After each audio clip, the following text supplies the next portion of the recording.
আসসালামু আলাইকুম প্রিয় শিক্ষার্থীরা, স্কুল অফ এক্সেলেন্সের পক্ষ থেকে তোমাদেরকে স্বাগত জানাচ্ছি। আজকে আমরা গুচ্ছ অনুরূপ হিসাব বিজ্ঞানের 35টি এমসিকিউ দেখব। যেহেতু আমাদের গুচ্ছে আমরা জানি 35টি এমসিকিউ আসে, তো এই 35টি এমসিকিউ আলোচনার পাশাপাশি সলভ করার পাশাপাশি তোমাদের এই এমসিকিউ সংশ্লিষ্ট যে টপিক থাকবে সেগুলো বিশ্লেষণ করার চেষ্টা করবো এবং তোমাদেরকে কিছু সাজেশনমূলক কথাবার্তা বা সাজেশন দিয়ে যাওয়ার চেষ্টা করবো। তো ক্লাসটি আজকে আমরা যারা করছি তারা মনোযোগ সহকারে করার চেষ্টা করি। আশা করি তোমরা এই ক্লাসটি করলে তোমাদের এমসিকিউ সংশ্লিষ্ট যে টপিকগুলো তোমাদের কনফিউশন রয়েছে সেগুলো ইনশাল্লাহ দূর হবে এবং গুচ্ছে হিসাব বিজ্ঞানে ভালো করতে পারবে ইনশাল্লাহ। তো আর দেরি না করে চলো আমাদের এমসিকিউগুলো আমরা সলভ করা শুরু করি এবং এই ক্লাসটি করার সময় তোমরা একটু মনোযোগ দিয়ে করার চেষ্টা করো। যে কোনো বিষয় না বুঝলে বা কনফিউশন থাকলে আমাদেরকে কমেন্টে জানানোর চেষ্টা করো।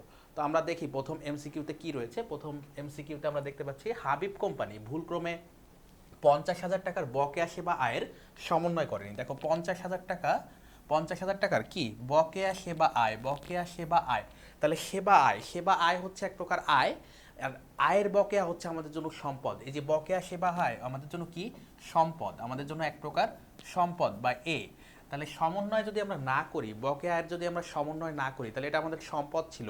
এটা যদি আমরা সমন্বয় না করি তাহলে কি হবে? ধরো আমাদের আয় অর্জন হয়েছে, আয় অর্জন হয়েছে কিন্তু এখনো টাকা পাইনি, এটাকেই আমরা মূলত বলি বকেয়া সেবা আয়। তো এইটা যদি আমরা বছর শেষে বা মাসের শেষে যদি সমন্বয় না করি সেক্ষেত্রে আমাদের কি সমস্যা হয়? দেখো বকেয়া আয়ের সমন্বয় যদি আমরা করি তাহলে কি হয় দেখো। তাহলে আমরা বকেয়া আয় যেহেতু সম্পদ সেটাকে আমরা অবশ্যই ডেবিট করি। বকেয়া আয়, বকেয়া আয় বা বকেয়া সেবা আয়, আমরা যদি সেবা কথাটা যুক্ত করি তাহলে লিখতে পারি বকেয়া সেবা আয়, বকেয়া সেবা আয় ডেবিট, বকেয়া সেবা আয় ডেবিট। পাশাপাশি আমরা ক্রেডিট করি ওই সংশ্লিষ্ট যে আয় রয়েছে সেটি, অর্থাৎ সেবা আয় হিসাব ক্রেডিট। এখন এর ফলে কি হয়? এটা হচ্ছে একটা সমন্বয় জাবেদা। যখন আমাদের সেবা আয় হয়ে যায় কিন্তু টাকা আদায় হয় না, তখন এই সমন্বয়টা আমরা দিই যে বকেয়া সেবা আয় ডেবিট এবং সেবা আয় ক্রেডিট। এটি হচ্ছে একটা সমন্বয় জাবেদা, সমন্বয় জাবেদা। এখন এটা দেওয়ার ফলে আমাদের কি প্রভাব পড়তেছে? বকেয়া সেবা আয় যেহেতু একটি সম্পদ এবং ডেবিটে আছে, ফলশ্রুতিতে আমাদের সম্পদ আমরা বেশি দেখাই বা বৃদ্ধি পায় এবং পাশাপাশি কি বৃদ্ধি পায়? ওই প্লাস হয়, ওই প্লাস হয়। এখন যদি এই জাবেদাটা আমরা না দিই, অর্থাৎ বকেয়া আয় যদি বকেয়া সেবা আয় যদি সমন্বয় না করি সেক্ষেত্রে আমাদের কোনটি ঘটবে? সেক্ষেত্রে আমরা সমন্বয় না করলে, আমাদের প্রশ্ন হচ্ছে সমন্বয় না করা হলে কি হবে, সমন্বয় না করলে কি হবে সেটি যদি একটু দেখি আমরা। সমন্বয় না করলে প্রথমত এই যে সম্পদ যে বৃদ্ধি পেত সেটা আমরা দেখাইতে পারতেছি না, তাহলে সম্পদ কম দেখানো হয়, অর্থাৎ এ মাইনাস বা সম্পদ কম দেখানো হয়, সম্পদ কম দেখানো হয়, সম্পদ কম দেখানো হয়। পাশাপাশি ওই যে বৃদ্ধি পাইতো বা মালিকানা সত্ত্ব বা আয় যে বৃদ্ধি পেত এটি কম দেখানো হয়। তাহলে আমরা কি বলতে পারি? আয় বা ওই কম দেখানো হয়, আয় বা ওই কম দেখানো হয়, এই কথাটা আমরা বলতে পারি। তাহলে সমন্বয় করলে প্রভাব এটা, সমন্বয় যদি না করে সেক্ষেত্রে আমাদের প্রভাব এইটা। তো এখন এখানে বলেছে যে সমন্বয় সাধন করেনি, তাহলে আর্থিক বিবরণীতে ফলাফল কি? তাহলে আর্থিক বিবরণীতে আমাদের ফলাফল কি? আর্থিক বিবরণীতে দুইটা ফলাফল হতে পারে, একটা হচ্ছে সম্পদ কম এবং আরেকটা হচ্ছে মালিকানা সত্ত্ব কম দেখানো, যেহেতু আয় আমরা দেখাই না আর্থিক অবস্থার বিবরণীতে। তাহলে দেখো দায় কম দেখানো হবে, প্রথম যে কথাটা বলছে দায় কম দেখানো হবে, দায় সংশ্লিষ্ট কোনো কথাবার্তা নাই, তাহলে অপশন এ বাদ। সম্পত্তি কম দেখানো হবে, সম্পত্তি যদি আমরা কম দেখাই, সম্পত্তি কম দেখানো হবে, এই যে এই কথাটা কিন্তু চলে আসছে আমাদের আলোচনার মধ্যে, তাহলে সম্পত্তি কম দেখানো হবে, এটা কারেক্ট আছে। আমরা অন্য অপশন দুটো একটু দেখি। আয় বেশি দেখানো হবে, আয় বেশি নিয়ে কোনো কিছুই ছিল না, আয় কম ছিল, তাহলে এটা বাদ। মুনাফা বেশি দেখানো হবে, মুনাফা সংশ্লিষ্টও কোনো কিছু ছিল না, অর্থাৎ আয় আমরা কম দেখাতে পারবো যদি সমন্বয় না করি, বেশি দেখাতে পারবো না, তাহলে আমাদের অ্যান্সার হচ্ছে বি। তাহলে আমরা বুঝতে পারলাম যে এই প্রশ্নের অ্যান্সার হচ্ছে বি। আমরা যদি দুইয়ে যাই, 2 নং এমসিকিউতে বলছে কোনো প্রতিষ্ঠানে উৎপাদিত পণ্যের প্রারম্ভিক মজুত 2,000 টাকা, উৎপাদিত পণ্যের প্রারম্ভিক মজুত 2,000 টাকা বা 2,000 একক, 2,000 একক, সমাপনী মজুত 1,600 একক এবং বিক্রয় 12,400 একক। যদি উৎপাদন ব্যয় 48,000 টাকা হয় তবে উৎপাদিত পণ্যের একক প্রতি মূল্য কত? অর্থাৎ উৎপাদিত পণ্যের একক প্রতি মূল্য কত, মানে উৎপাদিত পণ্যের একক প্রতি ব্যয় কত, এটা তোমাদের কাছে জানতে চেয়েছে। অর্থাৎ একক প্রতি উৎপাদন ব্যয়, একক প্রতি উৎপাদন ব্যয় আমাদের কাছে জানতে চেয়েছে। এখন মোট উৎপাদন ব্যয় দেখো দেওয়া আছে, মোট উৎপাদন ব্যয় 48,000 টাকা, এটা দেওয়া আছে। একক প্রতি উৎপাদন ব্যয় বের করতে গেলে আমাদেরকে কি করতে হবে? একক প্রতি উৎপাদন ব্যয়, একক প্রতি উৎপাদন ব্যয়, উৎপাদন ব্যয়, একক প্রতি উৎপাদন ব্যয় বের করতে গেলে আমাদের কি করতে হবে? এখানে উপরে দিতে হবে মোট উৎপাদন ব্যয়, মোট উৎপাদন ব্যয় কি দিতে হবে? মোট উৎপাদন ব্যয়, মোট উৎপাদন ব্যয় ডিভাইডেড বাই মোট উৎপাদিত একক, মোট উৎপাদিত একক কি দিতে হবে? মোট উৎপাদিত একক, মোট উৎপাদিত একক। এখন এই যে মোট উৎপাদন ব্যয় তো আমরা দেখলাম এখানে দেওয়াই আছে 48,000 টাকা। কত টাকা দেওয়া আছে? 48,000 টাকা। কিন্তু উৎপাদিত এককের পরিমাণ কিন্তু দেওয়া নেই, পরোক্ষভাবে দেওয়া আছে, সেটা আমাদেরকে বের করে আনতে হবে। তাহলে দেখো প্রারম্ভিক মজুদ ছিল 2000 একক। প্রারম্ভিক মজুদ কত ছিল? 2000 একক। আমরা বিক্রয় করেছি 12,400 একক, আর সমাপনী মজুদ আমাদের 1,600 একক। তাহলে এই যে বিক্রয় একক, বিক্রয় এককের সাথে আমরা যদি বিক্রয় একক যোগ সমাপনী মজুদ মাইনাস হচ্ছে আমাদের যে প্রারম্ভিক মজুদ ছিল, এটা যদি আমরা বিয়োগ করি, বিক্রয় একক এর সাথে যদি সমাপনী মজুদ যোগ এবং প্রারম্ভিক মজুদ যদি মাইনাস করি, তাহলে আমরা উৎপাদিত এককের পরিমাণ পাই বা উৎপাদন এককের পরিমাণ পাই। তাহলে এখানে আমাদের বিক্রয় একক ছিল হচ্ছে কত ছিল? বিক্রয় একক কোথায় ছিল আমরা যদি একটু দেখি, দেখো প্রারম্ভিক মজুদ, সমাপনী মজুদ এবং বিক্রয় একক আছে 12,400। তাহলে আমরা 12,400-র সাথে যোগ বিয়োগ করব, এর সাথে যোগ করব সমাপনী মজুদ হচ্ছে 1,600 এবং প্রারম্ভিক মজুদ রয়েছে 2000 একক। প্রারম্ভিক মজুদ কত রয়েছে? 2000 একক। তাহলে 12,400-র সাথে আমরা যদি 1,600 যোগ করি, তাহলে আমাদের হয় 12,000, 13,000, 14,000। 14,000 থেকে 2000 বাদ দিলে আমাদের 12,000 একক হচ্ছে মোট উৎপাদন। 12,000 একক হচ্ছে কি আমাদের মোট উৎপাদন, মোট উৎপাদন একক। তাহলে মোট উৎপাদন হয়েছে 12,000 আর মোট উৎপাদন ব্যয় হয়েছে 48,000। তাহলে আমরা এই মোট উৎপাদন একক 12,000 দিয়ে ভাগ করি, যেটা বের করে আনলাম, তাহলে 4 টাকা হচ্ছে আমাদের একক প্রতি উৎপাদন ব্যয়। 4 টাকা কি আমাদের একক প্রতি উৎপাদন ব্যয়। আশা করি তোমরা বুঝতে পেরেছো। আমরা পরবর্তী এমসিকিউতে যাব। এটার অ্যান্সার হচ্ছে 4 টাকা, যেটি অপশন সিতে রয়েছে। এরপরে আমরা 3-এ যদি যাই, মুদ্রাস্ফীতি বৃদ্ধির জন্য যে ভাতা দেওয়া হয় তাকে কি বলা হয়? তাহলে মুদ্রাস্ফীতি মানে কি? মুদ্রাস্ফীতি যখন বাড়তে থাকে তখন কোন ভাতা দেওয়া হয়? তাহলে মুদ্রাস্ফীতি মানে কি? মূল্য স্তর বৃদ্ধি পাওয়া, অর্থাৎ প্রতিটি জিনিসের দাম পর্যায়ক্রমে বাড়তে থাকা, অর্থাৎ দিনে দিনে ক্রমান্বয়ে বাড়তে থাকা। তাহলে মূল্য স্তর বৃদ্ধি পাওয়া, তো এই ধরনের বৃদ্ধি যখন পায়, যখন প্রত্যেকটা জিনিসপত্রের দাম বৃদ্ধি পেতে থাকে, তখন যারা চাকুরিজীবী রয়েছে তাদেরকে সরকার মহার্ঘ ভাতা প্রদান করে। তখন সরকার কি করে? মহার্ঘ ভাতা প্রদান করে। তখন সরকার যে ভাতা প্রদান করে সেটাকে আমরা বলি মহার্ঘ ভাতা। তাহলে দ্রব্যমূল্যের বৃদ্ধি বা মুদ্রাস্ফীতির জন্য যে ভাতা আমরা পাই সেটাকে আমরা বলি মহার্ঘ ভাতা। সেটাকে আমরা কি বলি? মহার্ঘ ভাতা। এরপর 4-এ যদি যাই, 4 নং এমসিকিউতে যদি আমরা যাওয়ার চেষ্টা করি, দেখো একটি মেশিনের মূল্য 10,000 টাকা। একটি মেশিনের মূল্য কত? 10,000 টাকা দেওয়া রয়েছে। ভগ্নাবশেষ মূল্য আছে 1,000 টাকা। 10% হারে ক্রমহ্রাসমান জের পদ্ধতিতে তৃতীয় বছরের অবচয়। কোন বছরের অবচয়? তৃতীয় বছরের অবচয়। তাহলে দেখো আমাদের ক্রমহ্রাসমান জের পদ্ধতিতে কি কি লাগে? আমাদের ক্রয় মূল্য লাগে এবং পাশাপাশি হার যেটি দেওয়া থাকে সেইটা লাগে। তাহলে কি কি লাগে দেখো? ক্রয় মূল্য, মেশিনের ক্রয় মূল্য লাগে এবং হার লাগে। এই যে ভগ্নাবশেষ মূল্য বলে যে কথাটি এখানে দেওয়া রয়েছে, এইটা ভগ্নাবশেষ মূল্য, এটা আমাদের কোনো কাজে লাগে না ক্রমহ্রাসমান জের পদ্ধতিতে। তাহলে এই ধরনের অতিরিক্ত তথ্য মাঝে মাঝে দেওয়া থাকবে তোমাদেরকে কনফিউশনে ফেলার জন্য, তোমাদেরকে নার্ভাস করার জন্য। এ ধরনের অতিরিক্ত তথ্য দেখে কখনোই কনফিউজ হওয়া যাবে না, বরং তোমরা যেটা শিখে গেছো সেটা পরীক্ষার খাতায় একটু যদি তোমরা প্র্যাকটিস করে যাও, বারবার যদি প্র্যাকটিস করো, তাহলে এই ধরনের ভীতিটা কিন্তু দূর হয়ে যায়, অর্থাৎ তোমরা তখন মনোবলের সাথে কিন্তু অ্যান্সার করতে পারবা। তাহলে দেখো আমাদের মেশিনের মূল্য ছিল 10,000 টাকা এবং ক্রমহ্রাসমান জের পদ্ধতিতে তৃতীয় বছরের অবচয় আমাদেরকে নির্ণয় করতে বলেছে। তাহলে আমরা ক্রমহ্রাসমান জের পদ্ধতিতে প্রথম, দ্বিতীয়, তৃতীয় এভাবে ক্রমান্বয়ে আগাতে হয় ক্রয় মূল্যের সাথে হারকে গুণ করে করে। তাহলে আমরা প্রথম বছরের অবচয়, প্রথম বছর, এখানে আমরা লিখি বছর। তাহলে বছর প্রথম, দ্বিতীয়, তৃতীয়। তাহলে আমাদের তৃতীয় বছর পর্যন্ত যেতে হবে। তাহলে প্রথম বছরের ক্রয় মূল্য ছিল 10,000, অবচয়ের হার হচ্ছে 10%। তাহলে আমাদের কত হয়? 1,000 টাকা। কত হয়? 1,000 টাকা। তাহলে এই 1,000 টাকা আমরা এই 10,000 থেকে বাদ দিব। এই 10,000 টাকা থেকে কি করব? বাদ দিব। তাহলে 10,000 থেকে 1,000 বাদ দিলে আমাদের হচ্ছে 9,000 টাকা। কত হচ্ছে? 9,000 গুণ 10%। 10% দিলে কত হয়? 900 টাকা। 900 টাকা। তাহলে এই 900 টাকা আবারও বাদ দিয়ে প্রারম্ভিক মূল্য বের করি 8,100 টাকা। সেইটার আবার 10% তৃতীয় বছরে করি, তাহলে আমাদের 810 টাকা। কত আসতেছে? 810 টাকা আসতেছে। 810 টাকা আসতেছে আমাদের তৃতীয় বছরের যে অবচয় রয়েছে, অর্থাৎ তৃতীয় বছরের অবচয় হচ্ছে 810 টাকা, যেটি অপশন ডিতে দেখতে পাচ্ছি আমরা। তাহলে অপশন ডি হচ্ছে অ্যান্সার। 5-এ যদি যায়, নিচের কোনটি বিপরীত দায়ের উদাহরণ? তাহলে বিপরীত দায়, দেখো বিপরীত দায় কোনটা এটা আমাদেরকে বুঝতে হবে। বিপরীত দায় কি? তাহলে যে আইটেম দায়কে কমিয়ে দেয়, যে আইটেম দায়কে কমিয়ে দেয়, যে আইটেম দায়কে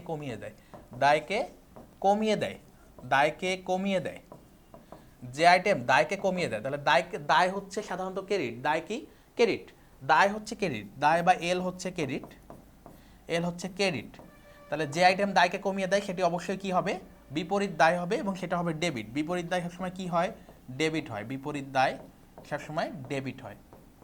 এখন দেখো এখানে কি আছে বিপরীত দায়। দেখো প্রথমে বলছে কুরিন সঞ্চিতি। কুরিন সঞ্চিতি হচ্ছে বিপরীত সম্পত্তি। কুরিন সঞ্চিতি কি, বিপরীত সম্পত্তি। কুরিন সঞ্চিতি হচ্ছে বিপরীত সম্পদ, বিপরীত সম্পদ বা কন্ট্রা অ্যাসেট। কুরিন, কুরিন হচ্ছে ব্যয়, কুরিন হচ্ছে কি, ব্যয়।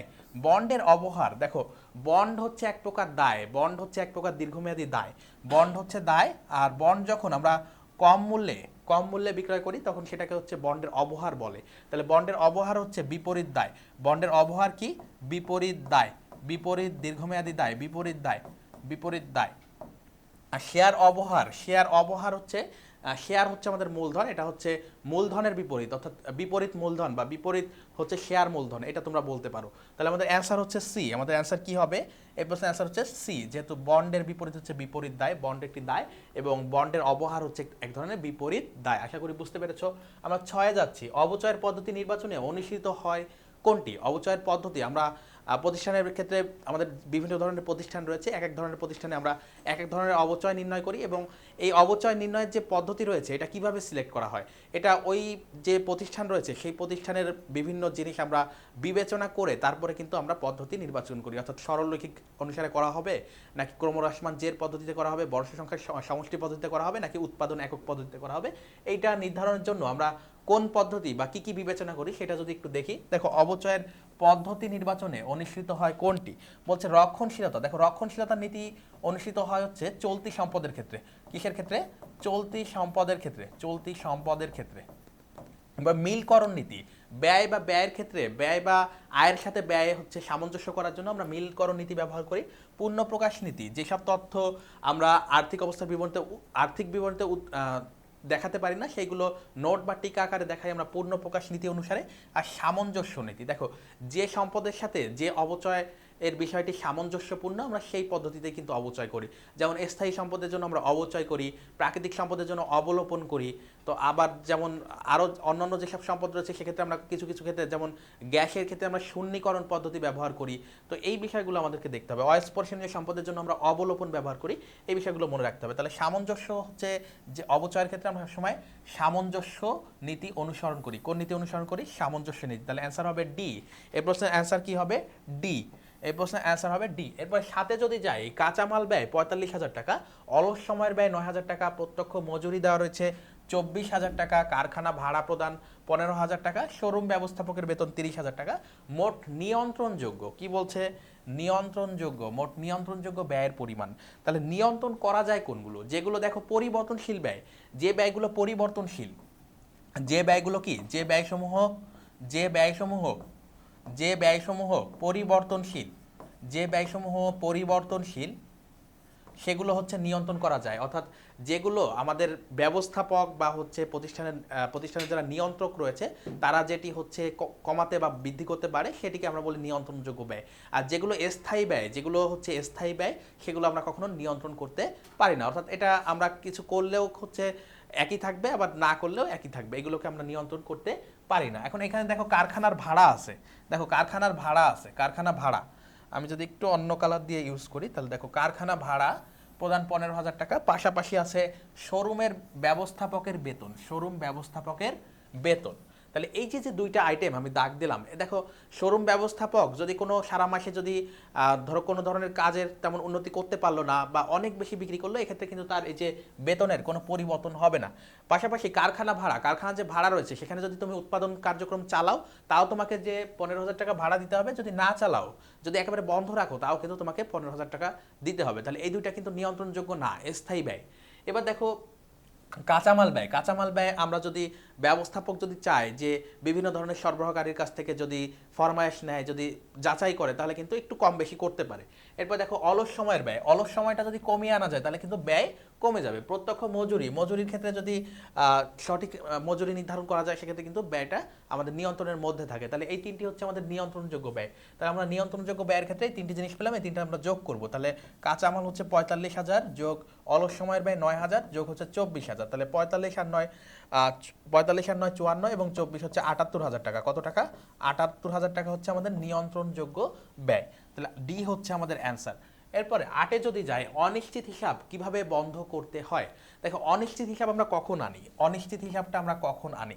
যখন রেওয়া মিলের দুই পাশের পার্থক্য সৃষ্টি হয় এবং কোনো ক্রমে আমরা স্বাভাবিকভাবে ওই সময়ের মধ্যে আমরা যখন দুই পাশের যে গড় মিল রয়েছে ওইটা যদি সাময়িক সময়ের জন্য আমরা খুঁজে না পাই, সেক্ষেত্রে আমরা অনিশ্চিত হিসাব আনি। তাহলে এই অনিশ্চিত হিসাব হচ্ছে সাময়িক সময়ের জন্য।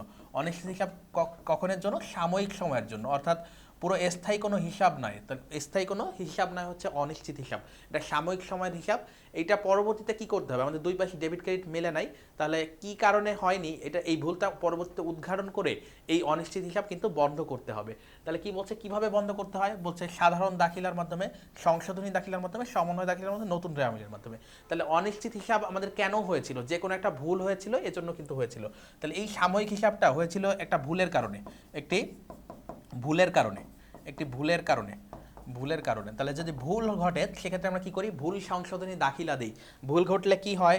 ভুল ঘটলে আমরা হচ্ছে ভুল সংশোধনী দাখিলা দিই, ভুল সংশোধনী দাখিলা দিই, ভুল সংশোধনী দাখিলা, ভুল সংশোধনী জাবেদা বা ভুল সংশোধনী দাখিলা আমরা প্রদান করি।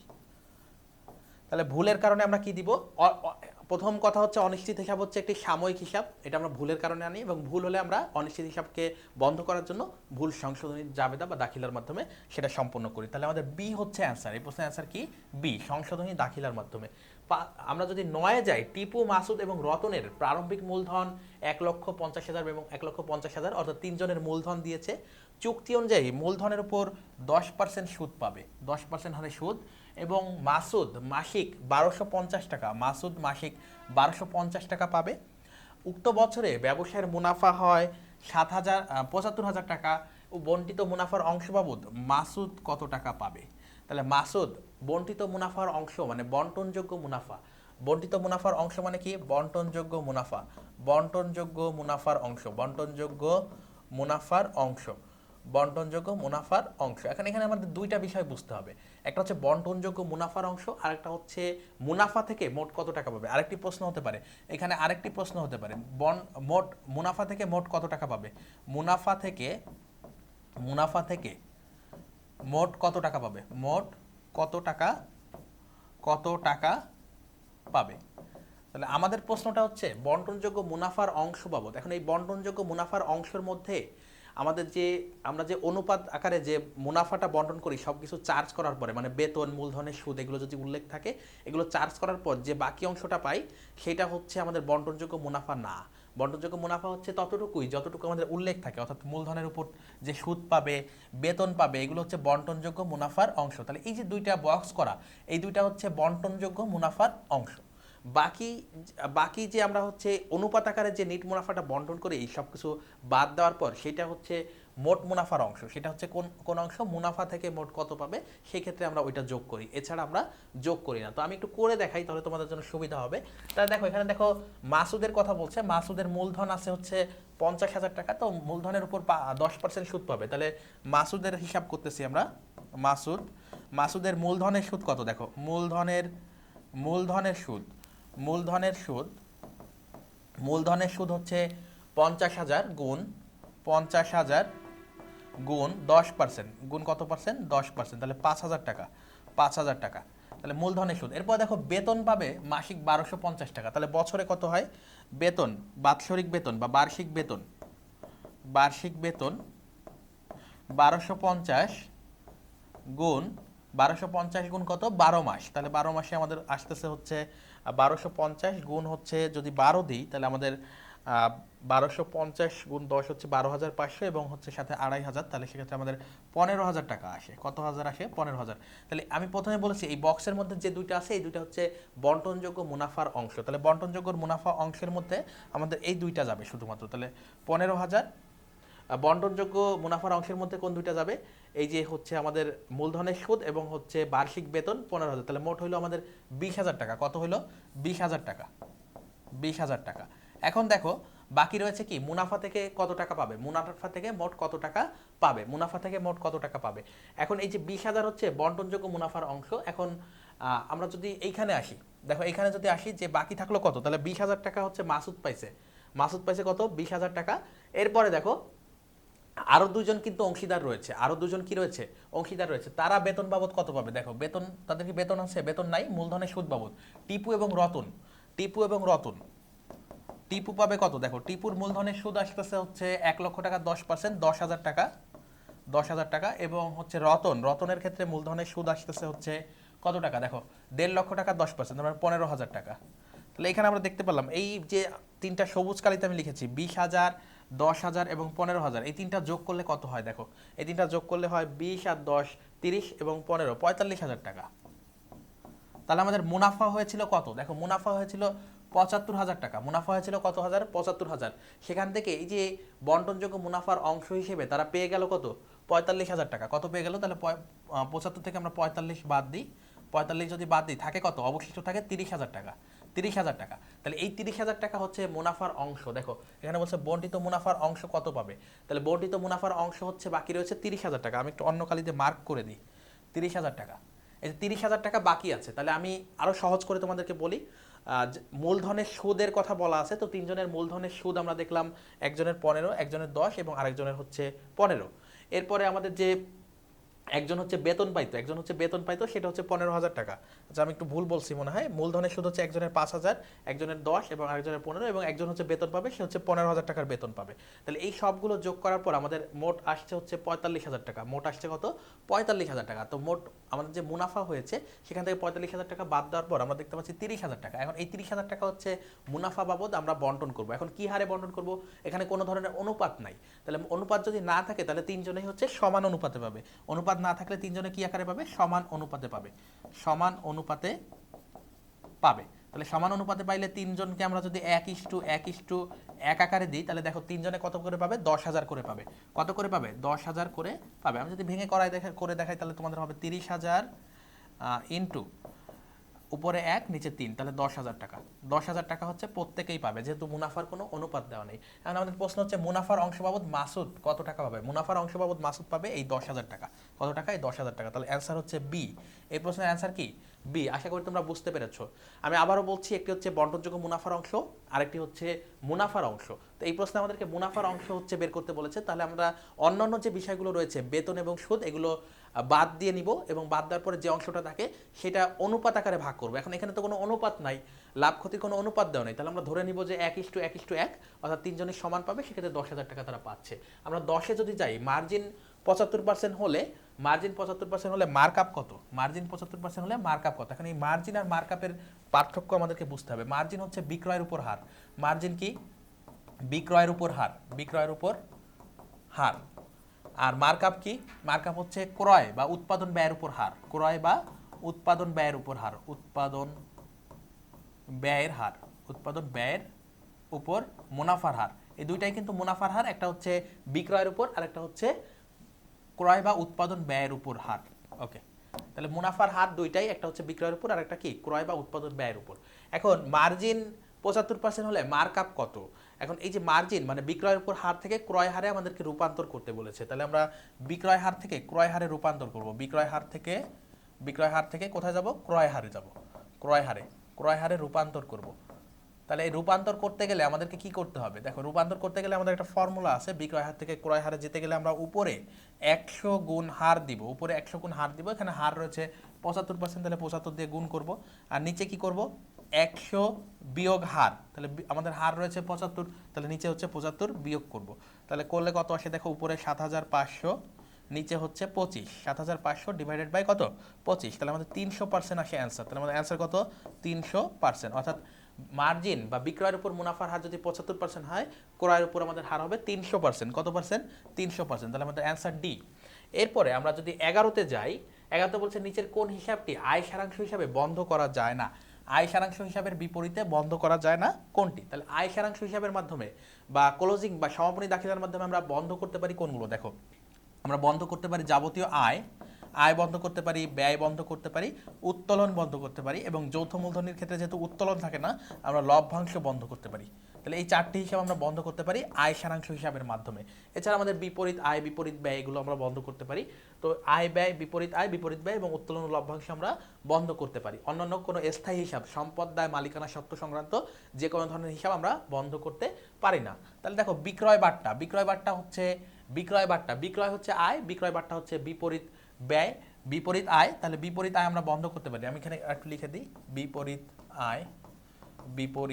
আয় এবং হচ্ছে বিপরীত ব্যয়, এগুলো আমরা বন্ধ করতে পারি বিপরীত ব্যয়। ওকে, তাহলে বিক্রয় বাট্টা হচ্ছে বিপরীত আয়, এটা আমরা বন্ধ করতে পারি। এরপর দেখো বিক্রয় হচ্ছে আয়, এটা তো অবশ্যই বন্ধ করতে পারি। মজুত পণ্য হচ্ছে সম্পদ এবং সম্পদ হচ্ছে স্থায়ী হিসাব, এটা আমরা বন্ধ করতে পারি না। সম্পদ কি স্থায়ী হিসাব, এটা আমরা বন্ধ করতে পারি না, বন্ধ করা যায় না। ওকে, তাহলে বন্ধ করতে পারি না আমরা হচ্ছে সম্পদ। আর শেষে যে অংশটা রয়েছে সেটা হচ্ছে ক্রয় বাট্টা হচ্ছে বিপরীত ব্যয়, তাহলে এটাও বন্ধ করা যায় না। তাহলে অ্যান্সার হচ্ছে সি। এরপরে 12তে যদি যাই বিন কার্ড রক্ষণের দায়িত্ব কার, তাহলে বিন কার্ড হচ্ছে আমাদের যে পণ্য, আমাদের যে মজুত পণ্য আসে গোডাউনে আমরা যারা বা গুদাম ঘরে যেটি রাখি সেটিতে থাকে। তো এই বিন কার্ডে আমাদের মালের আগমনের তারিখ নির্গমনের তারিখ এগুলো উল্লেখ থাকে। তো এটা মূলত যে গুদাম রক্ষক রয়েছে বা গোডাউনের যে রক্ষক রয়েছে তিনি মূলত সংরক্ষণ করেন। তাহলে এই বিন কার্ডের রক্ষণের দায়িত্ব হচ্ছে গুদাম রক্ষকের। বিন কার্ড রক্ষণের দায়িত্ব কার? গুদাম রক্ষকের। বিন কার্ড সবসময় গুদাম রক্ষক সংরক্ষণ করেন। এবার 13টা যদি দেয় কোন ব্যয়টি রূপান্তর খরচের অংশ নয়, তাহলে রূপান্তর খরচ কি এটা আমাদেরকে বুঝতে হবে। রূপান্তর খরচ এটা কাঁচামালকে বা র ম্যাটেরিয়ালসকে আমরা চূড়ান্ত পণ্যে রূপান্তর করতে যে ব্যয়গুলো করি, চূড়ান্ত পণ্যে রূপান্তর করতে যে ব্যয় হয়, রূপান্তর বা পরিণত করতে যে ব্যয় হয়, রূপান্তর করতে যে ব্যয় হয় সেটাই হচ্ছে আমাদের রূপান্তর ব্যয়। তাহলে রূপান্তর ব্যয়ের মধ্যে কি যাবে? কাঁচামাল বাদে যাবতীয় মুখ্য ব্যয় অর্থাৎ প্রত্যক্ষ মজুরি, অন্যান্য প্রত্যক্ষ খরচ এবং কারখানা উপরিব্যয় সংক্রান্ত বিষয়গুলো যাবে আমাদের রূপান্তর ব্যয়ের মধ্যে। তাহলে দেখা যাচ্ছে মজুরি আছে, মজুরিকে আমরা ধরে নিচ্ছি প্রত্যক্ষ মজুরি। কারখানার বিদ্যুৎ, তাহলে এটা হচ্ছে কারখানা উপরিব্যয়, এটা হচ্ছে কি রূপান্তর খরচের একটা অংশ। যন্ত্রপাতির অবচয়, দেখো উৎপাদন করতে গেলে যন্ত্রপাতির অবচয় একটা কারখানা উপরিব্যয়ের মধ্যে যায়, তাহলে এটা হচ্ছে আমাদের রূপান্তর ব্যয়ের অংশ। অন্তঃপরিবহন বা আন্তঃপরিবহন এটা আমাদের রূপান্তর ব্যয়ের মধ্যে যায় না। তাহলে আমাদের অ্যান্সার হবে ডি। তাহলে এই প্রশ্নের অ্যান্সার কি হবে? ডি। কোনটি? অংশ নয় বলেছে, কিন্তু অংশ নয়। এরপরে 14তে যাই। 3 বছর পূর্বে ঝিলমিল ট্রেডার্স 15 লক্ষ টাকা ব্যয়ে একটি অফিস সরঞ্জাম ক্রয় করে। এর আনুমানিক ভগ্নাবশেষ মূল্য ধরা হয় 1 লক্ষ টাকা। আজ সরঞ্জামটির পুঞ্জীভূত অবচয় 9 লক্ষ টাকা। আজ এটি 7 লক্ষ টাকায় বিক্রয় করা হলে কত টাকা লাভ বা ক্ষতি হবে? অনেক তথ্য দিয়েছে, একেবারে সহজ গাণিতিক সমস্যা, এটা একেবারে সলভ করা ইজি। দেখো পুঞ্জীভূত অবচয় দেওয়া আছে এবং হচ্ছে ক্রয় মূল্য দেওয়া আছে। তাহলে আমরা বই মূল্যটা বের করি। আমরা যখন লাভ ক্ষতি বের করব তখন আমাদের সবসময় বই মূল্যর সাথে তুলনা করতে হবে। তাহলে বই মূল্য আমাদের দেখো, বই মূল্য হচ্ছে ক্রয় মূল্য মাইনাস পুঞ্জীভূত অবচয়। বই মূল্যের সূত্র কি? ক্রয় মূল্য মাইনাস পুঞ্জীভূত অবচয়। বই মূল্য সমান কি? ক্রয় মূল্য মাইনাস পুঞ্জীভূত অবচয়। তাহলে ক্রয় মূল্য কত? 15 লক্ষ টাকা। ক্রয় মূল্য হচ্ছে 15 লক্ষ টাকা মাইনাস হচ্ছে পুঞ্জীভূত অবচয় হচ্ছে 9 লক্ষ টাকা। তাহলে আমাদের থাকে কত? 6 লক্ষ টাকা হচ্ছে আমাদের বই মূল্য। 6 লক্ষ টাকা কি আমাদের বই মূল্য। এখন এটা যদি 6 লক্ষ টাকার বেশি অর্থাৎ বই মূল্যের চেয়ে বেশি বিক্রি করলে আমাদের লাভ হবে, বই মূল্যের চেয়ে কম বিক্রি করলে আমাদের ক্ষতি হবে। তা দেখো বই মূল্য হচ্ছে 6 লক্ষ টাকা, বই মূল্য কত? 6 লাখ। আমরা বিক্রি করছি কত? 7 লক্ষ টাকা। তাহলে এই দুটার পার্থক্য কত? 1 লক্ষ টাকা। কত? 1 লক্ষ টাকা বেশি দামে বিক্রি করছি, তাহলে এই 1 লক্ষ টাকা আমাদের লাভ। এই 1 লক্ষ টাকা আমাদের কি?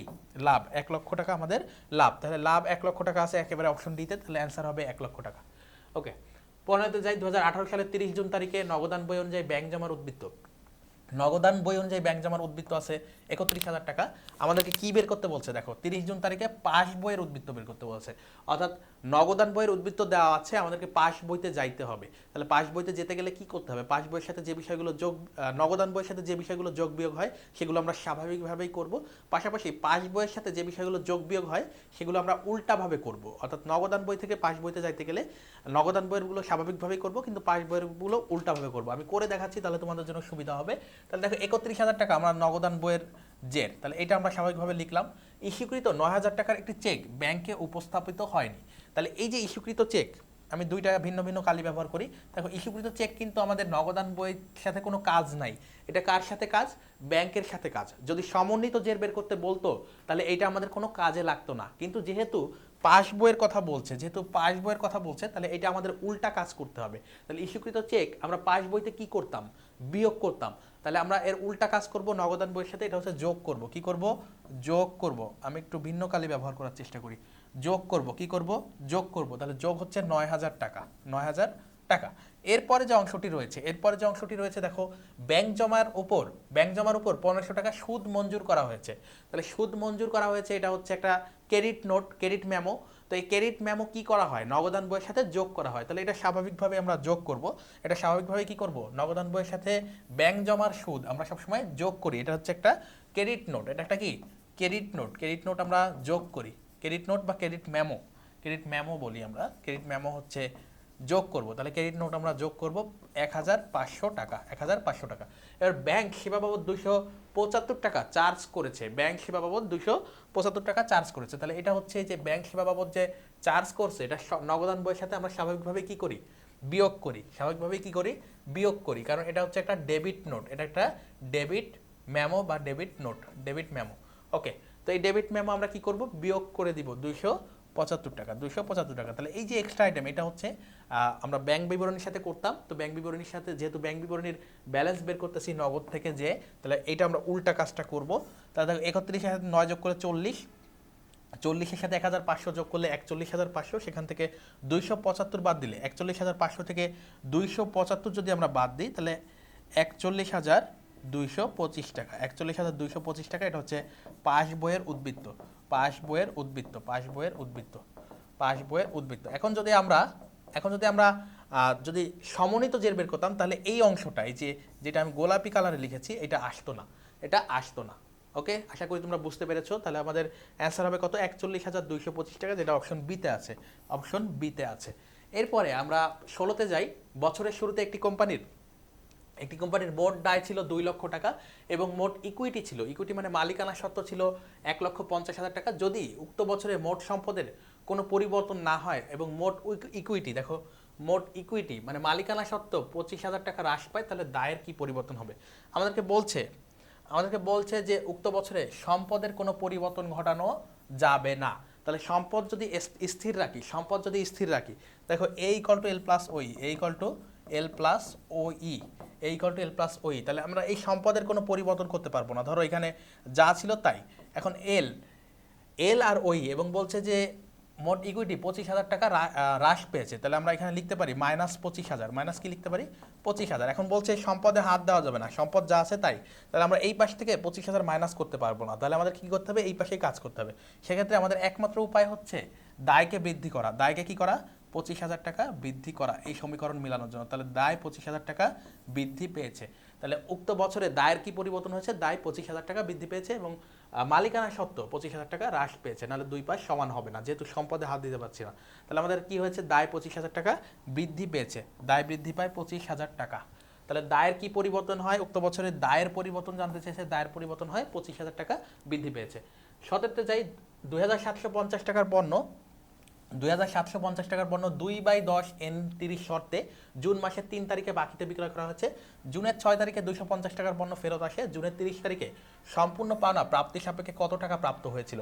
তাহলে দেখো ২% বাট্টা, ২% হচ্ছে ছাড় পাওয়া যাবে বা বাট্টা পাওয়া যাবে কত দিনের মধ্যে পরিশোধ করলে? ১০ দিন, ১০ দিনের মধ্যে, ১০ দিনের মধ্যে। আর যদি না করি তাহলে অবশ্যই আমাদেরকে ৩০ দিনের মধ্যে পরিশোধ করতে হবে। সেক্ষেত্রে কোনো ছাড় পাওয়া যাবে না, এই ২% ছাড় আর পাওয়া যাবে না। তাহলে আমরা দেখতে পাচ্ছি ২৭৫০ টাকা, ২৭৫০ টাকা আমরা হচ্ছে কত তারিখে? জুন মাসের ৩ তারিখে ২৭৫০ টাকার হচ্ছে পণ্য বিক্রয় করা হয়েছিল। আবার হচ্ছে পরবর্তীতে ৬ তারিখে ২৫০ টাকার পণ্য ফেরত আসে। তাহলে আমরা ফেরতটা বাদ দিই। তাহলে আমাদের নেট বিক্রয় হচ্ছে ২৫০০ টাকা। নেট বিক্রয় কত? এটা হচ্ছে নেট বিক্রয়। এখন দেখবো আমরা এই যে ১০ দিনের মধ্যে পরিশোধ হয়েছে কিনা, ১০ দিনের মধ্যে। তাহলে আমরা দেখতে পাচ্ছি ৩০ জুন টাকা পাওয়া গেছে, ৩০ জুন। তাহলে ১০ দিন অনেক আগেই ওভার হয়ে গেছে। ৩ জুনের টাকা ৩০ জুনে গেলে হচ্ছে প্রায় ২৭ দিন হয়ে গেছে। তাহলে এই বারটা আর পাবে না, তাহলে সম্পূর্ণ টাকাই আদায় হবে। তাহলে কত টাকা আদায় হবে? এই সম্পূর্ণ টাকাটাই আদায় হবে বা প্রাপ্তি ঘটবে। তাহলে কত টাকা প্রাপ্তি হয়েছিল? সম্পূর্ণ ২৫০০ টাকা আদায় হয়েছিল, যেটা অপশন এতে আছে, তাহলে অ্যান্সার হচ্ছে এ। এরপর ১৮তে যাই। কোন ধরনের মূলধন কোম্পানি বিলোপ সাধনের পূর্বে তলব করা যায় না? তোমরা একটা জিনিস মনে রাখবা যে কোম্পানি যখন শেয়ার বিক্রি করে তখন ধরো আবেদনের সময় ধরো 100 টাকার একটা শেয়ার 100 টাকা, একটা শেয়ার হচ্ছে 100 টাকা। তাহলে আবেদনে ধরো আবেদন করতে বললো, তখন তোমার কাছ থেকে ধরো 10 টাকা নিল। এরপরে প্রথম তলব করে, প্রথম তলবে ধরো 30 টাকা নিল। এরপর দ্বিতীয় তলবে ধরো আরও হচ্ছে 20 টাকা নিল। তাহলে মোট কত হইলো? ধরো 30 টাকাই নিল বা 40 টাকা নিল দ্বিতীয় তলব, বা দ্বিতীয় তলবে ধরো 20 টাকাই নিল। এভাবে ধাপে ধাপে টাকা নেয়। তো এই যে 20 টাকা নিল, এরপরে চূড়ান্ত তলব করলো, মানে শেষ তলব বা চূড়ান্ত তলব। তো সেখানে আবার তোমাদের 10, 40, 60, আবারও 30 টাকা নিল। এখন দেখো আরও বাকি থাকে, এখানে হচ্ছে 90 টাকা, আরও বাকি থাকে কত? 10 টাকা। এই 10 টাকা হচ্ছে কোম্পানি সংরক্ষিত আকারে রেখে দেয়। এই 10 টাকা কোম্পানি রিজার্ভ বা সংরক্ষণিত আকারে রেখে দেয়। তাহলে এইটা কোম্পানির বিলোপ সাধনের পূর্বে নেওয়া যায় না। এটা কোম্পানি যখন অবসায়ন হবে শুধুমাত্র তখনই তলব করতে পারে। তাহলে এই যে সংরক্ষিত মূলধন, এটা হচ্ছে কোম্পানির অবসায়ন ছাড়া বা কোম্পানির বিলোপ সাধন ছাড়া উত্তোলন বা হচ্ছে কল করা যায় না বা ডাকা যায় না। এই জন্য আমরা বলবো সংরক্ষিত মূলধন কখনো বিলোপ সাধনের পূর্বে কি করা যায় না? তলব করা যায় না। আশা করি বুঝতে পেরেছো। আমরা পরের স্লাইডে যাই। নগদ 30,000 টাকা, বিবিধ দেনাদার, এর ধরনের সম্পদ, স্থায়ী সম্পদ, এগুলো দেওয়া আছে এবং দায়েরও কয়েকটা বিষয় আমরা দেখতে পাচ্ছি। আমাদেরকে বের করতে বলেছে তড়িৎ অনুপাত। তাহলে তড়িৎ অনুপাতের সূত্র কি?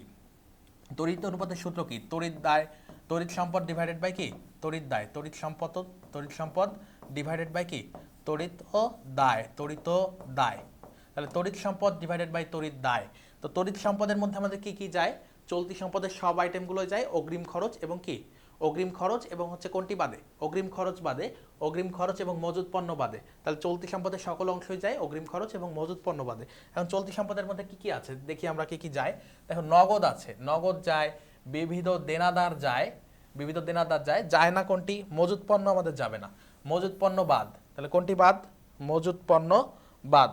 মজুত পণ্য হচ্ছে যাবে না, মজুত পণ্য বাদ। এরপর দেখো আর কি আছে? সম্পদের মধ্যে আমরা চলতি সম্পদের মধ্যে অগ্রপ্রদত্ত ভাড়া আছে, কিন্তু এটা তড়িৎ সম্পদের মধ্যে অন্তর্ভুক্ত হয় না, এটা আমরা জানি। তাহলে চলতি সম্পদ যে সবুজ কালিগুলো দিয়ে আমি দাগালাম, এগুলো যাবে আমাদের। দেখো নগদ যাবে, বিবিধ দেনাদার যাবে, আর কোনো কিছু দেখতে পাচ্ছি না। তাহলে আর কোনো কিছু আমরা দেখতে পাচ্ছি না। তাহলে এই দুইটা হচ্ছে আমাদের তড়িৎ সম্পদ। এই দুইটা কি? আমাদের তড়িৎ সম্পদ। তাহলে এই দুইটা আমরা একটু যোগ করি, 30,000 এবং 2,10,000। 30 এবং হচ্ছে 2,10,000। এবার তড়িৎ দায়ের মধ্যে সকল প্রকার চলতি দায় যায়, শুধুমাত্র কোনটি বাদে? ব্যাংক জমা অতিরিক্ত বাদে। তাহলে এখানে দেখো তড়িৎ দায়ের মধ্যে কি কি আছে সেগুলো আমরা একটু নিব। তড়িৎ দায়ের মধ্যে দেখো প্রথমে দেখতে পাচ্ছি পাওনাদার আছে, পাওনাদারকে নিব। এরপর দেখো আর কোনো কিছু আছে কিনা? বকেয়া বেতন আছে, এটাও আমরা একটু নিব। বকেয়া বেতন হচ্ছে তড়িৎ দায়ের মধ্যে অন্তর্ভুক্ত হবে, তাহলে এটাও নিব। আর দেখো ব্যাংক জমাতিরিক্ত আছে, বাট এটা হচ্ছে তড়িৎ দায় না, এটা হচ্ছে চলতি দায়। ব্যাংক জমাতিরিক্ত আছে, এটা কি? তড়িৎ দায় না, এটা হচ্ছে চলতি দায়। তাহলে এগুলো যাবে না, এগুলো কি হবে না? যাবে না। তাহলে তড়িৎ দায়ের মধ্যে আমরা যে দুইটি পেয়েছি, একটি হচ্ছে পাওনাদার 60,000 টাকা এবং হচ্ছে বকেয়া বেতন 20,000 টাকা। তাহলে উপরে যোগ করলে আমাদের হচ্ছে 2,40,000 আর নিচে হচ্ছে 80,000। তাহলে আমরা ভাগ করি, তাহলে আমরা দেখতে পাচ্ছি 3। তাহলে 3:1। তাহলে তড়িৎ অনুপাত কত? 3:1। তড়িৎ অনুপাত হচ্ছে 3:1। অপশন বিতে রয়েছে, এবারে 20-এ যদি যাই, ব্যাংক মিলকরণ বিবরণী প্রস্তুতের সময় জমাদানকারীর বই মানে কি? নগদান বই।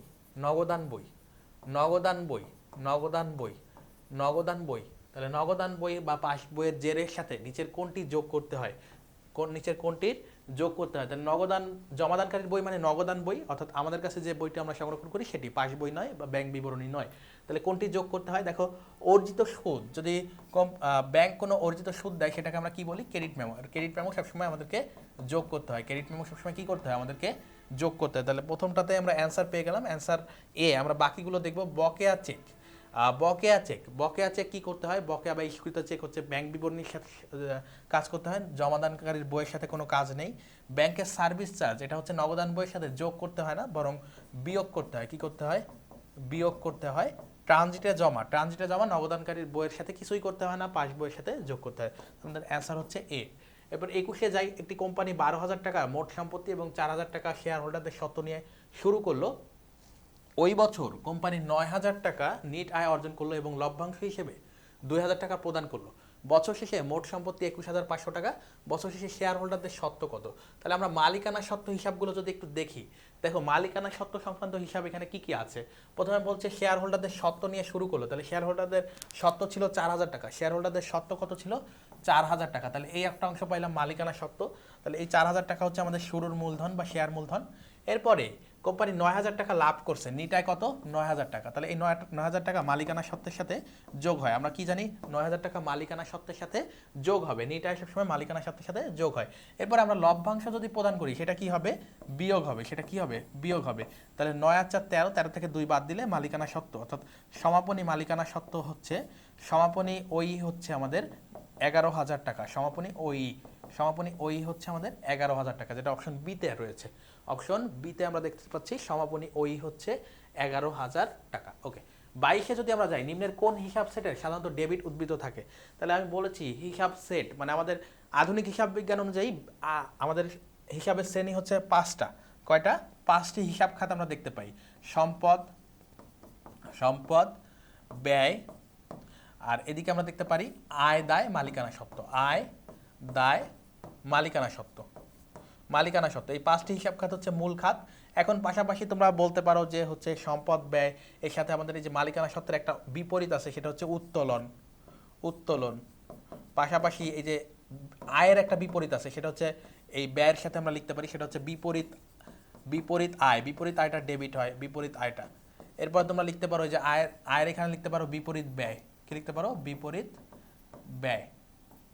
আর এই যে সম্পদের এখানে বা হচ্ছে মালিকানা সত্ত্বের এখানে লিখতে পারো যে এখানে লিখতে পারো বিপরীত সম্পদ, যেহেতু সম্পদ ডেবিট, সম্পদ এই পাশে আছে, এই বিপরীত সম্পদটা হচ্ছে ক্রেডিট। পাশাপাশি তোমরা লিখতে পারো বিপরীত মালিকানা সত্ত্ব বা বিপরীত ওই ডেবিট লিখতে পারো। এবং দায় রয়েছে, তাহলে বিপরীত দায়কেও ডেবিট লিখতে পারো, বিপরীত দায়।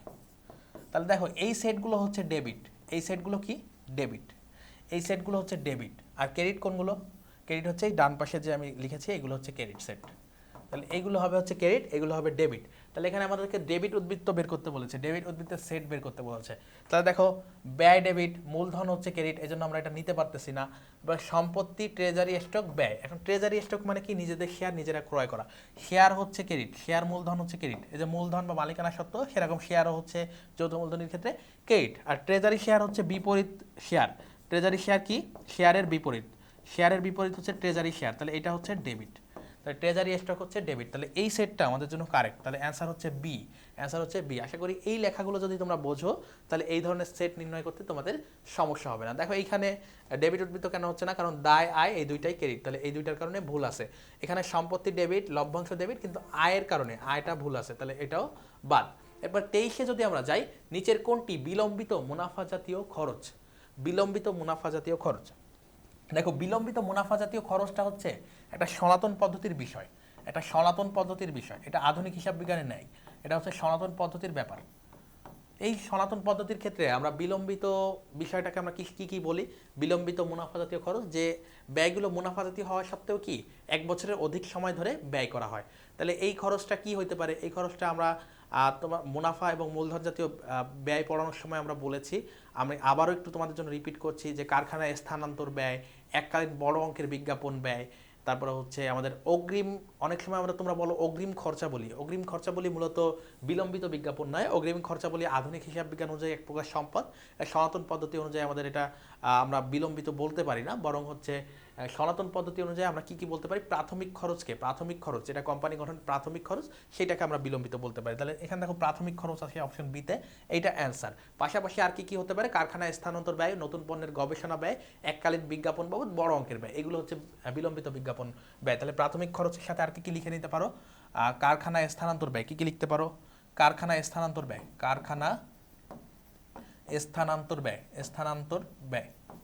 স্থানান্তর ব্যয়, বিজ্ঞাপন বাবদ এককালীন বড় অঙ্কের ব্যয়, এবং আরেকটি বলেছে কি? নতুন পণ্যের গবেষণা ও উন্নয়ন ব্যয়, নতুন পণ্যের গবেষণা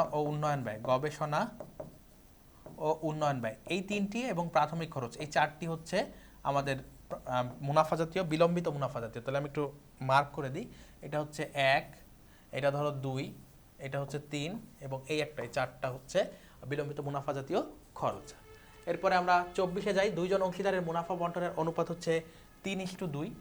তৃতীয় জনকে 1/3 অংশ, 1/3 অংশ মুনাফা বন্টনের চুক্তিতে তারা ব্যবসায় নতুন অংশীদার হিসেবে গ্রহণ করলে মুনাফার নতুন অনুপাত কত হবে, অর্থাৎ 3 জনের মুনাফার নতুন অনুপাত কত, এটা নির্ণয় করতে বলছে। তো এই ক্ষেত্রে আমরা ধরে নিব প্রথমে যে দুজন ছিল এ আর বি, পরে ধরো আমরা সি কে নিয়ে আসছি বা তৃতীয় ব্যক্তিকে নিয়ে আসছি। তাহলে এ আর বি এর অনুপাতটা আমরা একটু লিখি, A:B ইকুয়াল টু এখানে সি লিখি আমরা। ওকে, A:B আর নতুন আসছে সি। এই পর্যন্ত আশা করি বুঝছো। তাহলে এ আর বি এর কত ছিল, এ আর বি এর ক্ষেত্রে কত ছিল, এ আর বি এর ক্ষেত্রে কত ছিল, এ আর বি ছিল 3:2। এই দুটো আমরা যোগ করবো, এই দুটা কি করব, সহজে করার জন্য আমরা এই দুটা যোগ করবো। এখন দেখো সি কে হচ্ছে 1/3 অংশ, সি কে কত দিয়েছি, 1/3। আমি যদি এখানে একটু লিখে নিই 1/3, তাহলে দেখো এই 3-এর 1 অংশ আমরা সি কে দিয়েছি, তাহলে এখানে 1 লিখি। এখন এই দুইটাকে আমরা গুণ করবো, এই দুইটাকে কি করব, গুণ করব। তাহলে সি এর নতুন অনুপাত পেয়ে যাবো, সেটা হচ্ছে 5। এখন দেখো এই যে 1/3 অংশ থেকে, 1/3 অংশ থেকে সি কে আমরা 1 অংশ কিন্তু এখানে দিয়ে দিয়েছি। তাহলে এই 3 অংশ থেকে 1 যদি বিয়োগ করি, অর্থাৎ 3 থেকে যদি 1 বিয়োগ করি, তাহলে থাকে কত, 2। তাহলে এই 2 অংশ একবার এ কে দিব, একবার বি কে দিব, একবার এ কে দিব, একবার বি কে দিব। তাহলে এর নতুন অংশ দেখো কি হয়, এর নতুন অংশ, তাহলে এই 3-এর সাথে 2 গুণ করো, 3-এর সাথে 2 গুণ করলে 6, আবার 2-এর সাথে 2 গুণ করো, তাহলে 4।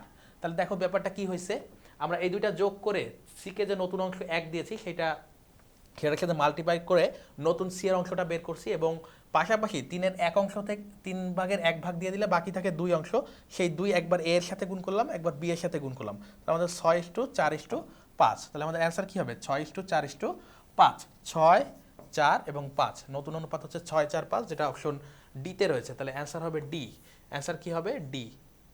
এরপরে আমরা 25-এ যাই। বরাদ্দ পদ্ধতিতে অনাদায় হিসাব অবলোপনের জন্য ডেবিট করা হয় কি।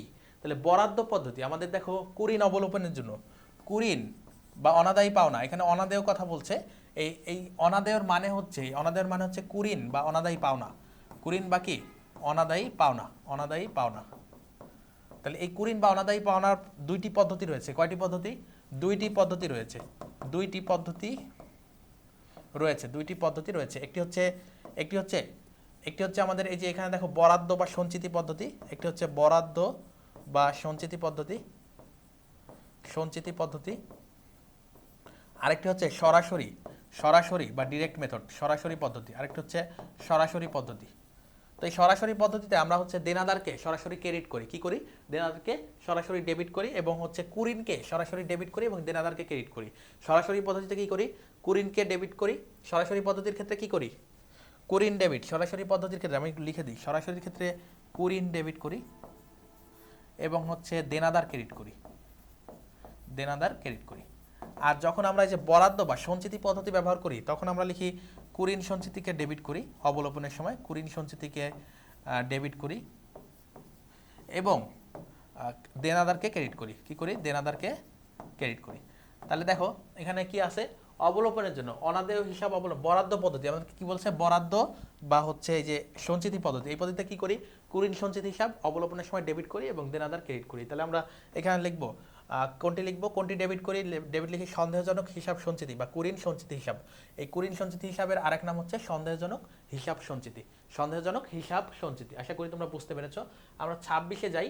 স্থায়িত্বের ক্রমানুসারে উদ্বৃত্ত পদের দায় পাশে কোনটি বসবে। তাহলে আমাদের বলছে দায়ের অংশ কি বের করতে বলছে, দায় পাশে। তাহলে দায়ের ক্ষেত্রে এবং স্থায়িত্বের ক্রমানুসারে, কারণ স্থায়িত্বের কথা যখন আসতেছে তখন যে দায়ের মেয়াদ বেশি সেটা শুরুতে, যে দায়ের মেয়াদ বেশি সেটা দিয়ে শুরু করতে হবে, মেয়াদ বেশি সেটা দিয়ে আমরা শুরু করব। তাহলে কোন দায়ের মেয়াদ বেশি থাকে, স্বল্প মেয়াদী নাকি দীর্ঘমেয়াদী। আমরা যদি দীর্ঘমেয়াদী দায়ের মেয়াদ সবচেয়ে বেশি থাকে, তারপরে মধ্যমেয়াদী, তারপরে স্বল্পমেয়াদী, তো দীর্ঘমেয়াদী দিয়ে আমাদেরকে শুরু করতে হবে যদি স্থায়ীর ভিত্তিতে করি। তাহলে দীর্ঘমেয়াদী দায় এখানে কি আছে, প্রদেয় বিল হচ্ছে স্বল্পমেয়াদী, তাহলে এটা হচ্ছে না। ঋণপত্র এটা হচ্ছে দীর্ঘমেয়াদী, এটা কি দীর্ঘমেয়াদী, এটা হচ্ছে দীর্ঘমেয়াদী। তাহলে অ্যান্সার হবে ঋণপত্র, অ্যান্সার কি হবে, ঋণপত্র। এরপরে 27-এ আমরা যদি যাই, প্রারম্ভিক মজুদ, সমাপনী মজুদ এবং পণ্য বিক্রয় ব্যয় যথাক্রমে 600, 900 এবং 4200 টাকা হলে বিক্রয় উপযোগী বিক্রয় উপযোগী পণ্যের ব্যয় কত, তাহলে এইটাকে আমরা আধুনিক নিয়মে কি লিখি, বিক্রয়যোগ্য পণ্যের ব্যয়। এটাকে আমরা বিক্রয় উপযোগী না বলে কি লিখি, বিক্রয়যোগ্য পণ্যের খরচ বা ব্যয়, পণ্যের ব্যয়। আর এই যে বিক্রয় ব্যয় লিখছে, এটা মূলত হচ্ছে বিক্রিত পণ্যের ব্যয়। এটা মূলত কি, বিক্রিত পণ্যের ব্যয়। তাহলে আমরা যদি বিক্রয়যোগ্য পণ্যের ব্যয় বের করতে চাই, এই যে শেষে যে কথাটি লিখেছি বিক্রয়যোগ্য পণ্যের ব্যয়, এটার একটা সূত্র আছে, বিক্রয়যোগ্য পণ্যের ব্যয়। এটা সূত্র হচ্ছে বিক্রিত পণ্যের ব্যয় যোগ সমাপনী মজুদ, যোগ কি, সমাপনী মজুদ। তাহলে বিক্রিত পণ্যের ব্যয় কত, দেখো বিক্রিত পণ্যের ব্যয় আছে 600 টাকা। বিক্রিত পণ্যের ব্যয় হচ্ছে সবার শেষে আছে, এটা হচ্ছে 4200 টাকা। তাহলে 4200 যোগ সমাপনী মজুদ, দেখো সমাপনী মজুদ আছে মাঝখানে, তো মাঝখানেটা 900 টাকা। তাহলে এই দুটা যোগ করলে আমরা মূলত বিক্রয়যোগ্য পণ্যের ব্যয় পেয়ে যাই 5100 টাকা। তাহলে আমাদের অ্যান্সার হবে 5100, যেটা অপশন বিতে আমরা দেখতে পাচ্ছি। এটা অপশন কোথায় দেখতে পাচ্ছি, বিতে। এরপরে 28 যদি যাই, একটি কম্পিউটার ক্রয় ভুলক্রমে মেরামত হিসাবে পোস্টিং দেওয়া হয়েছে, এটা কোন জাতীয় ভুল। দেখো কম্পিউটার হচ্ছে স্থায়ী সম্পদ। এটাকে যদি আমরা মেরামত হিসাবে লিখি, তাহলে মেরামত হচ্ছে আমাদের মুনাফা জাতীয় ব্যয়। তাহলে একটা স্থায়ী সম্পদকে বা একটা মূলধন জাতীয়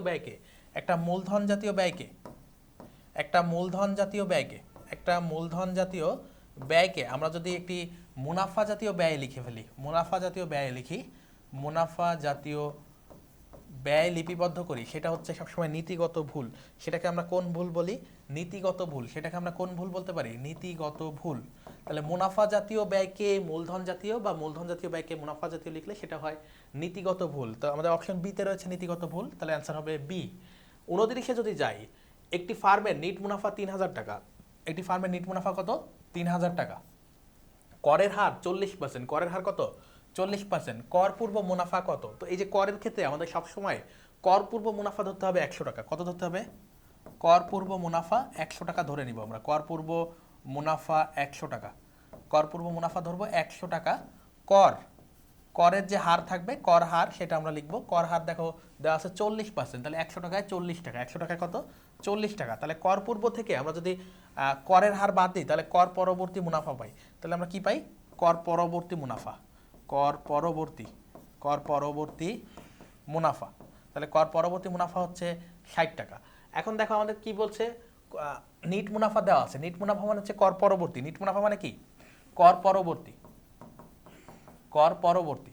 তাহলে কর পরবর্তী দেওয়া আছে আমাদের 3000 টাকা। তাহলে আমরা কর পরবর্তী থেকে শুরু করি। দেখো এখানে আমাদের একটা কথা বলা আছে এবং কি বের করতে বলছে, কর পূর্ব। তাহলে দেখো এইটা দেওয়া আছে, আমাদেরকে বলছে এই কর পূর্বে যাইতে। তাহলে আমরা এইভাবে করি, কর পরবর্তী হচ্ছে 60 হলে কর পূর্ব কত, 100। তাহলে 1 হইলে কত, 1 হইলে হচ্ছে 100 ডিভাইডেড বাই 60। আর দেখো কর পরবর্তী মুনাফা 3000 দেওয়া আছে, তাহলে 3000 আমরা মাল্টিপ্লাই করব, কি করব, গুণ বা মাল্টিপ্লাই করব। তাহলে আমরা দেখো কাটাকাটি করি, 5 6 30, তাহলে 500 গুণ হচ্ছে 10, তাহলে 5000 টাকা। কত টাকা, 5000 টাকা হচ্ছে কর পূর্ব মুনাফা। তাহলে কর পরবর্তী বা নিট মুনাফা যদি 3000 হয়, কর পূর্ব মুনাফা ছিল আমাদের 5000 টাকা, যেটা অপশন ডিতে আছে। যেটা অপশন কোথায় আছে, ডিতে আছে। এরপরে 30-এ যদি যাও তোমরা, 30-এ দেখতে পাচ্ছি যন্ত্রপাতি ক্রয় ভুল করে ক্রয় হিসাবে লিপিবদ্ধ করা হয়েছে, সংশোধনী জাবেদা কি হবে। তাহলে দেখো আমরা যন্ত্রপাতি কিনেছিলাম, তাহলে আমরা আমাদের লেখা উচিত ছিল হচ্ছে যন্ত্রপাতি ডেবিট নগদান ক্রেডিট, যন্ত্রপাতি ডেবিট নগদান ক্রেডিট। কিন্তু আমরা কি করছি, আমরা ভুলবশত লিখছি, এইটা কি লিখছি, ক্রয় ডেবিট নগদান ক্রেডিট। কি লিখছি, ক্রয় ডেবিট নগদান ক্রেডিট। এখন আমাদেরকে সংশোধন দিতে হবে। দেখো নগদানে আমরা কোনো ভুল করি নাই, এই যে নগদের ক্ষেত্রে দুই জায়গায় ক্রেডিট ঠিক আছে। তাহলে ভুল করছি কোথায়, আমাদের লেখার কথা ছিল এই যন্ত্রপাতি, কিন্তু লিখছি কি ক্রয়। তাহলে ক্রয়টা ডেবিট করছিলাম, তাহলে ক্রয়টাকে অবশ্যই ক্রেডিট করে দিতে হবে। যন্ত্রপাতি আনি নাই, এটাকে ডেবিট করতে হবে। তাহলে যন্ত্রপাতি ডেবিট, তাহলে আমাদের সংশোধনী, এখন যেটা করতেছি এটা হচ্ছে সংশোধনী জাবেদা। তাহলে যন্ত্রপাতি হিসাব ডেবিট, এটা আমরা দেখাই নাই, এটাকে দেখাইতে হবে ডেবিটে। এটা ভুলবশত আনছি ডেবিটে, এটাকে ক্রেডিট করলে এটা জিরো হয়ে যাবে। তাহলে ক্রয় হিসাব ক্রেডিট। তাহলে যন্ত্রপাতি ডেবিট ক্রয় ক্রেডিট। দেখো তো যন্ত্রপাতি ডেবিট ক্রয় ক্রেডিট আছে অপশন বিতে আছে যন্ত্রপাতি ডেবিট ক্রয় ক্রেডিট। তাহলে আমাদের অ্যান্সার হবে বি। 31-এ যদি আমরা যাই, 31 নং এমসিকিউতে যদি আমরা যাই, তা দেখো 1 এপ্রিল 2023 তারিখে 3 বছরের জন্য প্রদত্ত বীমা প্রিমিয়ামের 3 বছরের জন্য বিমা প্রিমিয়াম দিয়েছি 36,000 টাকা, যা অগ্রিম বিমা খরচ হিসেবে দেখানো হয়েছে। কি হিসেবে দেখানো হয়েছে? অগ্রিম বিমা খরচ। 30 এপ্রিল, কত এপ্রিল? 1 এপ্রিল 2023 আর 30 এপ্রিল 2023 তারিখে এই লেনদেনের সমন্বয় দাখিলা কি হবে? অর্থাৎ 30 এপ্রিলে আমাদের 1 মাস অতিবাহিত হয়েছে। এই 30 এপ্রিলে 1 এপ্রিল থেকে 30 এপ্রিলে যাইতে কি 1 মাস অতিবাহিত হয়েছে। 1 মাস অতিবাহিত হয়েছে। তাহলে 1 মাস যদি অতিবাহিত হয় তাহলে আমাদের কি করতে হবে? আমরা অগ্রিম খরচ হিসেবে দিয়েছিলাম 1 মাসের খরচ দেখাতে হবে। তাহলে 1 মাসের খরচ দেখাতে গেলে আমাদেরকে বিমা খরচ হিসাবকে ডেবিট করতে হবে। এবং দেখো 3 বছরে আমাদের 36,000 টাকা, তাহলে মাসে কত? মাসে 3 বছরে 36 মাস, তাহলে প্রতি মাসে আমাদের 1,000, প্রতি মাসে কত? 1,000। তাহলে অন্য যেগুলো আছে দেখো 36,000, এটা ভুল। দেখো বিমা খরচ আছে 1,000, তাহলে খরচটা দেখাতে হবে এবং অগ্রিম খরচ হিসেবে 1,000 টাকার সম্পদকে ক্রেডিট করতে হবে, যেহেতু পরবর্তীতে আমরা দিব না। তাহলে অপশন বিতে আমরা কারেক্ট অ্যান্সার পেয়ে গিয়েছি। তাহলে অ্যান্সার হচ্ছে বি। আর অন্যান্যগুলো দেখো এখানে আছে 35,000 টাকা, তাহলে এটা ভুল আছে। অগ্রিম বিমা, দেখো বিমাকে আবার 1,000 টাকা ডেবিট করলে বিমা বৃদ্ধি পেয়ে যাবে অগ্রিম বিমা, তো এটাও ভুল আছে। তাহলে অ্যান্সার হচ্ছে বি। 32-এ আমরা যদি যাই 2024 সালের কোনো এক তারিখে 4 বছরের জন্য 72,000 টাকা একটি বিমা পলিসি ক্রয় করা হলো। তাহলে দেখো 4 বছরের জন্য 72,000 টাকা, ওকে, একটি বিমা করা হলো। তাহলে 1 বছরে কত? 1 বছরে কত? 1 বছরে বা হচ্ছে 12 মাসে, বা 12 মাসে কত? দেখো 72কে 4 দিয়ে ভাগ দাও, 72কে 4 দিয়ে ভাগ দাও, তাহলে 18,000 টাকা। 12 মাসে বা 1 বছরে হচ্ছে আমাদের 18,000 টাকা। 18,000 টাকা, এটুকু তো আমরা বুঝতে পারছি। তাহলে মাসে কত? প্রতি মাসে কত? প্রতি মাসে কত? দেখো প্রতি মাসে হচ্ছে এই 1 বছরে বা 12 মাসে যদি 18,000 হয়, প্রতি মাসে হচ্ছে আমাদের কত? প্রতি মাসে হচ্ছে আমাদের 1,500 টাকা। কত টাকা? 1,500 টাকা। 1,500 টাকা হচ্ছে আমাদের প্রতি মাসে, ওকে। এবার 31 ডিসেম্বর 2024 তারিখে বিমা ব্যয় বাবদ 7,500 টাকা সমন্বয় হলে বিমা পলিসিতে কত টাকা দেখানো, কত তারিখ ক্রয় করা হয়েছিল? তাহলে বিমা পলিসি আমরা কত তারিখ ক্রয় করছি? আমরা হচ্ছে উক্ত বছরে মাত্র 7,500 টাকা বিমা খরচ হিসাবে দেখাইছি। তাহলে 7,500 টাকা কত মাসে হয়? দেখো 7,000 প্রতি মাসে যদি 1,500 টাকা হয়, তাহলে এই 7,500 টাকা খরচ হিসেবে দেখাতে গেলে 7,500 ডিভাইডেড বাই প্রতি মাসের খরচ হচ্ছে 1,500, তাহলে আমাদের কত হয়? 5 মাস হয়। কত মাস? 5 মাস। তার মানে আমরা বুঝতে পারতেছি যে 31 ডিসেম্বরে আমরা হিসাবে যখন খরচ দেখাচ্ছি তখন আমরা 5 মাসের খরচ দেখাইছি। তাহলে 5 মাস পূর্বে আমরা কিনছিলাম। এখন এই যে ডিসেম্বরে তো তুমি হিসাব করতেছো, তাহলে এর 5 মাস পিছনে আসো। 5 মাস পূর্বে, 5 মাস পূর্বে কোন মাস ছিল? সেপ্টেম্বরের 1 সম্ভবত। September, October, November, September, October, November, December. September না, আগস্টের 1। August, September, October, November, December. তাহলে এই 5 মাস পূর্বে, ডিসেম্বরের 5 মাস পূর্বে হচ্ছে আগস্ট 1। August 1, August 1। তাহলে 5 মাস পূর্বে হচ্ছে আগস্ট 1, যেটা অপশন এতে রয়েছে। August, September, October, November, December, okay. তাহলে অ্যান্সার হচ্ছে অপশন এ। এরপরে 33-এ যদি যাই, ডেবিট নোট তৈরি করে কে? ডেবিট নোট কে তৈরি করে? দেখো ডেবিট নোট কেন ব্যবহার করি আমরা? ডেবিট নোট তখনই ব্যবহার করি যখন হচ্ছে কি, যখন ক্রেতা পণ্য ফেরত দিতে চায়, পণ্য ফেরত দেয়। তাহলে কে তৈরি করবে? যে ফেরত দেয় সেই তৈরি করবে। তাহলে ক্রেতা হচ্ছে ডেবিট নোট তৈরি করে, ক্রেতা হচ্ছে ডেবিট নোট তৈরি করে। 34-এ যদি যাই, প্রারম্ভিক মজুদ 80,000 টাকা, বিক্রিত পণ্যের ব্যয় 12 লক্ষ টাকা, সমাপনী মজুদ 1,20,000 টাকা এবং বিক্রয় হতে আয় 16 লক্ষ টাকা। মজুদ আবর্তন অনুপাত কত? মজুদ আবর্তন অনুপাত কত? তাহলে মজুদ আবর্তনের সূত্র কি? উপরে হচ্ছে বিক্রিত পণ্যের ব্যয়, উপরে হচ্ছে বিক্রিত পণ্যের ব্যয়, নিচে হচ্ছে গড় মজুদ, গড় মজুদ। তো এখানে আমরা দেখতে পাচ্ছি বিক্রিত পণ্যের ব্যয় 12 লক্ষ টাকা দেওয়া আছে, তো আমরা 12 লক্ষ টাকা উপরে লিখি, 12 লক্ষ টাকা। এখন গড় মজুদ হচ্ছে সমাপনী মজুদ যোগ প্রারম্ভিক মজুদ ভাগ 2, সমাপনী এবং প্রারম্ভিকের যোগফল ভাগ 2। তাহলে সমাপনী এবং প্রারম্ভিকের যোগফল আছে দেখো 80,000 যোগ 1,20,000 ভাগ হচ্ছে 2। তাহলে এই দুটা যোগ করে হয় 2 লাখ, ভাগ 2 করলে হচ্ছে আমাদের 1 লক্ষ টাকা আসে গড় মজুদ। এই 1 লক্ষ টাকা কি? গড় মজুদ, গড় মজুদ। তাহলে গড় মজুদ যদি 1 লক্ষ হয়, আমরা 1 লক্ষ দিয়ে ভাগ করি। বিক্রিত পণ্যের ব্যয় হচ্ছে 12 লক্ষ, কত টাকা? 12 লক্ষ ডিভাইডেড বাই 1 লক্ষ।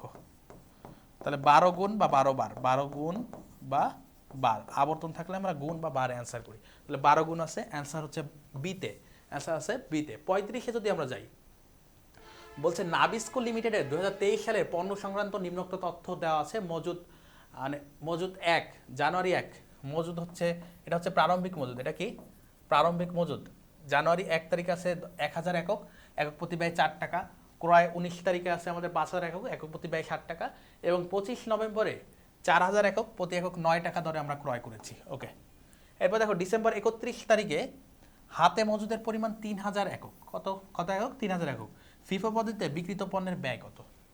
তাহলে দেখো আমাদের থাকার কথা কত একক, 4 5 4 এবং 1 5 10,000 একক, কিন্তু হাতে আছে কত, মাত্র 3,000 একক। তাহলে 7,000 একক আমরা বিক্রি করেছি। কি করেছি? 7,000 একক বিক্রি করেছি। এখন যেহেতু ফিফো, তাহলে প্রথম দিকের গুলো আগে বিক্রি করেছি, তাহলে প্রথম দিক থেকে আমাকে 7,000 দিতে হবে।